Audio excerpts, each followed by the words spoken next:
خون بہ رہا ہے اور یہ فائنل ہو چکا ہے کہ اب بچنے والے نہیں ہیں.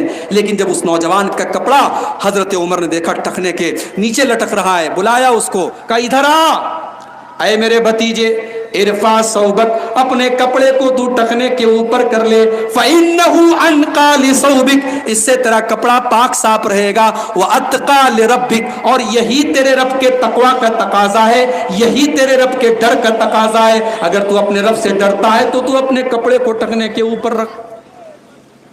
اس کے بعد حضرت عمر نے اپنے بیٹے عبداللہ بن عمر کو بلایا, کہا بیٹا جا اور اماں عائشہ کے پاس جا کر کے ان سے کہو کہ عمر ابن خطاب یہ اجازت مانگ رہے ہیں کہ وہ اپنے دونوں ساتھیوں کے بغل میں اللہ کے رسول کے اور ابو بکر صدیق کے بغل میں دفن ہونا چاہتے ہیں. اماں عائشہ, وہ کمرہ تو آپ کا کمرہ ہے, وہ آپ کی پراپرٹی ہے, اور آپ کی اجازت کے بغیر حضرت عمر اس کمرے میں دفن نہیں ہو سکتے ہیں. اماں عائشہ, عمر فاروق آپ سے اجازت مانگ رہے ہیں, اگر آپ اجازت دیں گی تب عمر کو یہاں دفن کیا جائے گا, ورنہ مسلمانوں کے عام قبرستان میں دفن کیا جائے گا. عبداللہ ابن عمر آئے, حضرت عائشہ کو پتہ چل چکا ہے کہ حضرت عمر کے اوپر قاتلانہ حملہ ہوا ہے اور حضرت عمر کا آخری ٹائم ہے. عبداللہ ابن عمر آئے, اماں عائشہ اپنی آنکھوں پر دوپٹے کو لگائے ہوئے رو رہی ہیں, اپنے آنسوؤں کو دوپٹے سے پوچھ رہی ہیں. عبداللہ ابن عمر نے کہا, امی جان, اے ام المومنین, اے اماں عائشہ, میرے باپ آپ سے اجازت مانگ رہے ہیں, میرے باپ اپنے دونوں دوستوں کے بغل میں دفن ہونے کی اجازت مانگ رہے ہیں. اگر آپ اجازت دیں گی تو وہ یہاں پہ دفن ہوں گے, ورنہ مسلمانوں کے عام قبرستان میں دفن کر دیا جائے گا. اماں عائشہ نے اپنے آنسوؤں کو پوچھتے ہوئے کہا, اے عبداللہ بن عمر, اس جگہ کو تو میں نے اپنے لیے سوچا تھا, میں نے تو یہ سوچا تھا کہ اپنے باپ اور اپنے شوہر کے بغل میں دفن ہو جاؤں گی, مگر میں آج اپنا حق عمر کو دے رہی ہوں. جاؤ, میں کھلے دل کے ساتھ اجازت دیتی ہوں کہ اس جگہ پہ حضرت عمر کو دفن کر دیا جائے.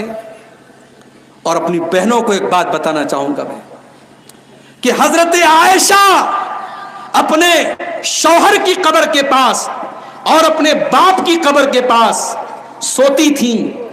جب تک سوتی تھی اس کمرے میں, تب تک حضرت عائشہ بغیر پردے کے اور بغیر دوپٹے کے اور بغیر نقاب کے بھی وہاں پر رہتی تھی. مگر جب حضرت عمر وہاں دفن کر دیے گئے اور حضرت عمر کی بھی قبر وہاں پہ آ گئی, تو اس کے بعد ہمیں تاریخ کی کتابیں یہ بتاتی ہیں کہ حضرت عائشہ اس کمرے میں اپنے آپ کو پردے میں رکھتی تھیں. یعنی ان کو احساس تھا کہ یہاں میرے باپ کے ساتھ اور میرے شوہر کے ساتھ حضرت عمر بھی ہیں جو میرے لیے غیر محرم ہیں, اور اس لیے وہ پردے میں رہتی تھی.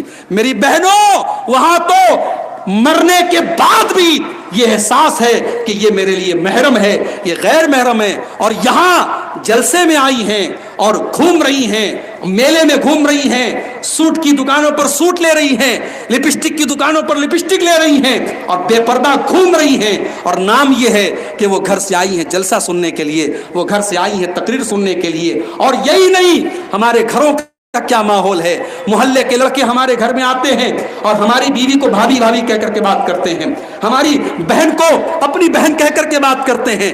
لکھ لو میری بات, نوٹ کر لو میری بات, آپ کے بہن کہہ دینے سے کوئی آپ کی بہن نہیں ہوتی ہے. محلے کی کوئی لڑکی آپ کی بہن نہیں ہے. آپ کی اصلی بہن, سگی بہن, وہ آپ کی بہن ہے.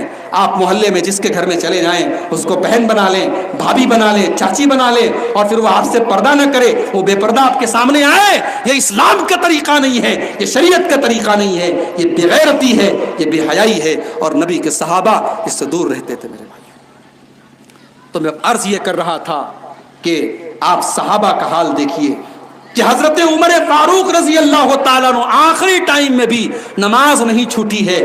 وہ ان کا انتقال ہوا, ان کے اوپر قاتلانہ حملہ ہوا, مصلی پر گرے ہیں, مگر مسلمانوں کی نماز نہیں بند ہوئی. تراہم رکعا سجدا, تم میرے نبی کے صحابہ کو جب بھی دیکھو گے یا تو تمہیں رکوع کی حالت میں نظر آئیں گے یا تمہیں سجدے کی حالت میں نظر آئیں گے. سیماہم فی وجوہہم من اثر السجود, ان کے ماتھے پر تمہیں سجدے کا نشان ملے گا, ان لیکن کی پیشانی کو دیکھ کر کے پتا چل جائے گا یہ سجدے کرنے والے لوگ ہیں، یہ نیک لوگ ہیں، یہ اللہ والے لوگ ہیں۔